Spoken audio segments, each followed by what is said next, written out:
Di hiji juru palebah lembur Padarek RT 02 RW 02, Desa Drawati, Kecamatan Paseh, Kabupaten Bandung, kacida pinunjulna sumanget barudak dina ngulik seni tradisi gamelan. Sanaos kayan kawates, kalayan alat nu teu sapinuhna lengkep, henteu nyurutkeun kahayang barudak pikeun neuleuman kasenian buhun nu geus jadi bagian tina warisan karuhun urang Sunda. Dihandapeun pangasuhan Bapak Dodi Syari Hidayat, sarta dilatih ku Cecep Sandrik atawa nu leuwih karohokeun ku sebutan Kang CS, barudak terus ngulik jeung ngajaga sumanget. Sababaraha alat gamelan kenging nambut di Padepokan Waruga Jati, anu jadi panyambung kahayang pikeun ngajarkeun seni kamurangkali.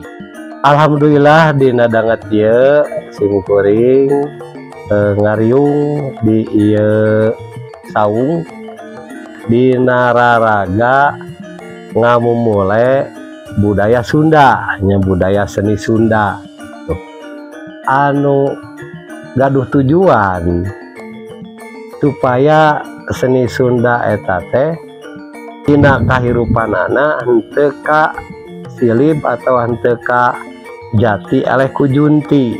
Jadi budaya lokal, budaya Sunda kaseehkeun ku budaya luar.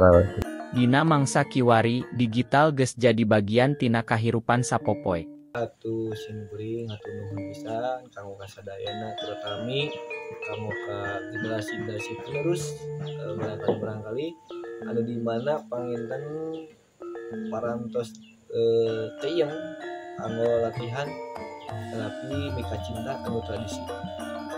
Barudak oge henteu poho pikeun nyandak bagian ngawanohkeun kasenian ieu ka dunya digital, ngaliwatan HP, pikeun nyebarkeun sumanget kana media sosial. Ku ieu usaha, diharepkeun sangkan seni tradisi Sunda henteu poekeun, malah jadi inspirasi pikeun barudak sejen, sarta ngajaga kabudayaan warisan karuhun tetep hurip jeung mekar. Paseh Kabupaten Bandung, Tim Liputan Dapur Hati, Roni ngawartakeun.